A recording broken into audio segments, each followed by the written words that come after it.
সুপ্রভাত আমার পরিবারের সকল সদস্যকে এবং তার সঙ্গে জানাই হ্যাপি নিউ ইয়ার। সবাই ভালো থাকো, সুস্থ থাকো। 2024টা যেন সকলের ভালো কাটুক, সুস্থভাবে কাটুক, আনন্দে কাটুক, এই কামনাই করি। তো আজকে আমি চলে এসেছি, বুঝতেই পারছো কি রেসিপি, আর সেগুলো দেখলে বুঝতেই পারছো যে সরঞ্জামটা আমি আজকে করতে চলেছি পাটিসাপটা। আর এই দেখো একটা বেগুনের বোটাটা ছাড়িয়ে নিয়েছি। আর কেন নিয়েছি এটা আমরা অনেকেই জানি, আবার অনেকেই জানি না। তো চলো এবার আমি নিচ্ছি চালের গুঁড়ো। আর চালের গুঁড়ো আমি নিয়ে নেবো, এই দেখো এই বাটির এক বাটি, আরও এক বাটি নেব, 2 বাটি চালের গুঁড়ো নিলাম। আর নেব সাদা ময়দা। সাদা ময়দাটা নিলে কি হয় বলো তো, পাটিসাপটাটা একটু নরম নরম হয় আর খেতে খুব সুন্দর লাগে। তো এই দেখো হাফ বাটি সাদা ময়দা নিয়ে নিয়েছি। আর একটুখানি নেব, কারণ চালের গুঁড়োটা যেহেতু আমি 2 বাটি নিয়েছি। এবার আমি নিয়ে নেব গুঁড়ো দুধ। আর এই দেখো গুঁড়ো দুধ আমি কত নিচ্ছি, এই দেখো 1 চামচ, 2 চামচ,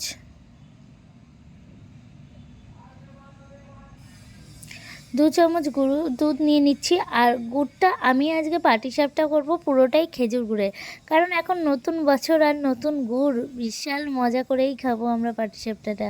তো এই দেখো গুড়টা নিয়ে নিচ্ছি। আর গুড়টা নেব পরিমাণ মতন, কারণ অতিরিক্ত বেশি যদি মিষ্টিও হয়ে যায় তাহলে পাটিসাপটাতে তাওয়াতে লেগে যাবে, তখন হয়ে যাবে প্রবলেম। তাই মিষ্টিটা আমরা পরিমাণ মতন দিয়ে নেব। আর এই দেখো জল গরম করতে দিয়ে দিয়েছি। আর আমি এবার পুরো চালের গুঁড়ো, সাদা ময়দা, তারপরে হচ্ছে গুড় আর আমুল দুধটা একসঙ্গে দিয়ে পুরোটা মেখে নিচ্ছি। এরকম করে শুকনোটা আগে পুরো মেখে নেব। তারপর আমরা দেব গরম, হালকা কুসুম কুসুম গরম জল। আর এটা দিয়ে এবার আমরা এই ব্যাটারটাকে ভালো করে মিক্সড করতে থাকবো। এই সব কটাকে একসঙ্গে মিক্সড করতে থাকবে। সুন্দর একটা ব্যাটার তৈরি করব, সুন্দর, একদম কোনো ইয়ে থাকবে না, ঢেলা থাকবে না, পুরো একদম সুন্দর করে যতটা পারবো আমরা এটাকে ঘোটাতে থাকবো এরকম করে। আর যদি তোমরা মনে করো আর একটু জল লাগবে তো অল্প অল্প করে জলটা দেবে, একদম প্রথমেই বেশি দিয়ে ফেলবো না, যদি অসুবিধা হয়ে যায় তখন সমস্যা হবে। ব্যাটারটাকে দেখো কীরকম করে নিয়েছি। আর যেই টিপসটা তোমাদের দেবো আজকে বলছি, তোমরা অনেকেই গুড় দিয়ে খেতে চাও না পাটিসাপটায় চিনি দিতে চাও। আর যাতে তাওয়াতে না লেগে যায় পাটিসাপটাটা, তার জন্য চিনিটাকে তোমরা গুঁড়ো করে নেবে। চিনিটাকে তোমরা যদি শিলপাটায় বা মিক্সিতে গুঁড়ো করে নাও তাহলে খুব ভালো হয়, আর তাহলে দেখবে পাটিসাপটাটা খুব সুন্দর হবে। আমি আজকে গুড় দিয়ে করছি, কারণ এখন নতুন নতুন গুড় উঠেছে, খেজুর গুড়। আর খেজুর গুড়ের পাটিসাপটা খেতে আমরা সবাই খুব ভালোবাসি। তো দেখো ব্যাটারটাকে কেমন করে নিয়েছি, একদম মিহি হয়ে গেছে। আর ময়দা দেওয়ার একটাই কারণ, ময়দা দিলে ব্যাপারটা একটু নরম নরম একটা ভাব থাকে।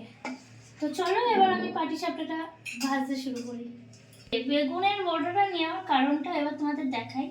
এই যে তেলের মধ্যে নেব, আগেকার দিনে ঠাকুমা দিদিরা খুব এইরকমভাবেই করতো, তাদের কাছ থেকে আমারও শেখা। আমি দেখেছি, শেখা বলতে আমি রান্না কোনোদিনই তেমনভাবে শিখিনি, সবই নিজের চেষ্টাই করা।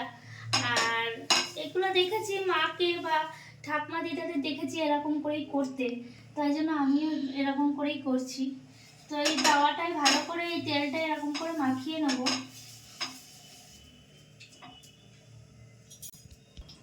আর এই যে তাওয়াতে দিয়ে দিলাম এটা। তো সরি, এই কারণেই আমি আমার তাওয়াটায় একটু অসুবিধা হচ্ছিলো, তাই তাওয়াটা চেঞ্জ করলাম।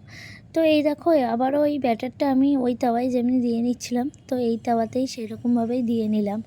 আর এরপর কি করতে হবে সেটা অবশ্যই বলবো। আরও একবার বলছি, তোমরা যারা যারা এখনও চ্যানেলটাকে সাবস্ক্রাইব করোনি, প্লিজ সাবস্ক্রাইব করে দিয়ে আরও নতুন নতুন রেসিপি পাওয়ার জন্য আর পাশে থেকো। তো এই দেখো এটা দিয়ে নিয়েছি। আর এবার হালকা হালকা করে এটা একটু যেহেতু তলায় তেল দিয়ে বেগুনের বোটাটা দিয়ে কেমন করে নিয়েছি বুঝতেই পারছো। তারপরে এটাকে আমি একটু হালকাভাবে উঠিয়ে দেখলাম ঠিকঠাক উঠানো যাচ্ছে কিনা। এবার ক্ষীর, দেখো ক্ষীরটা আমরা এইরকমভাবে দিতে থাকবো। লম্বা করে দিতে থাকবো যাতে ক্ষীরটা গোল রাউন্ড করার পর ক্ষীরটা পুরোটাই পাটিসাপটার মধ্যে পাওয়া যায়।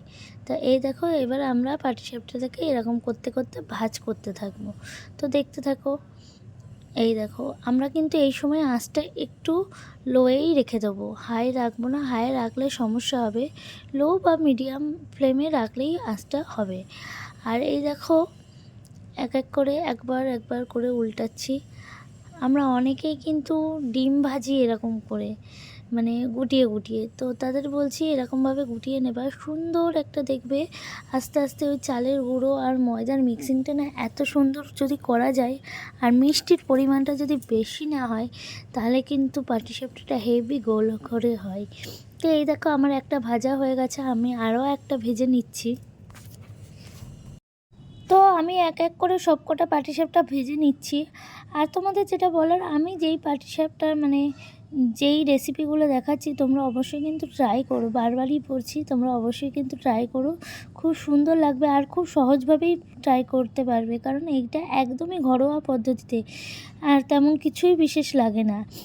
আর এইভাবে করলে খুব সুন্দর হবে। আমরা অনেক সময় পাটিসাপটাটা কি একটু টাইপের হয়ে যায়, চালের গুঁড়োটা বেশি পরিমাণের হলে শক্ত শক্ত হয়ে যায়। তোমরা এই নিয়মে এইভাবে করলে কিন্তু পাটিসাপটাটা একদম সুন্দর একটু নরম নরম ব্যাপার থাকবে। তো পাটিসাপটাটা আমি কেমন করে করছি আর কেমন লাগছে রেসিপিগুলো তোমরা জানিও। মাঝে একদিন রেসিপি দেওয়া হয়নি একটু অসুবিধার কারণে, তো আবার চলে এসেছি তোমাদের পাটিসাপটা রেসিপি নিয়ে। আর সঙ্গে টিপসটা কেমন লাগলো অবশ্যই জানিও। চ্যানেলটাকে সাবস্ক্রাইব করে দিও যারা যারা এখনো চ্যানেলটা সাবস্ক্রাইব করোনি। আরও সুন্দর সুন্দর ভিডিও দেখার জন্য পাশে থেকো, সাথে থেকো, কারণ 8 থেকে 80 আমরা সকলেই খেতে ভালোবাসি, তাই তো। তো চলো, পাটিসাপটাটা হয়ে গেছে, তুলে নিলাম। তো আমি যেই পরিমাণ সব কিছু নিয়েছিলাম সেই পরিমাণ মতন আমি ব্যাটার করে আমার 10টা মতন পাটিসাপটা হয়েছে। আর দেখো পাটিসাপটাগুলো কি সুন্দর দেখতে হয়েছে, একটু হালকা হালকা ভাজা ভাজা হয়েছে, কোনো কাঁচা ভাব নেই। আর দেখো কত সুন্দর লাগছে। ট্রাই করো, আশা করছি ভালো লাগবে ভীষণভাবে। আর যারা ট্রাই করছো তারা অবশ্যই জানিও রেসিপিটা কারা কারা ট্রাই করছো বা করবে, তোমরা জানিও। আর কেমন লেগেছে রেসিপিটা সেটাও জানিও। আর এইভাবে সাথে থেকো, আর দেখা হবে পরের কোনো একটা রেসিপি নিয়ে। ততক্ষণ পর্যন্ত তোমরা সবাই ভালো থেকো, সুস্থ থেকো, টাটা।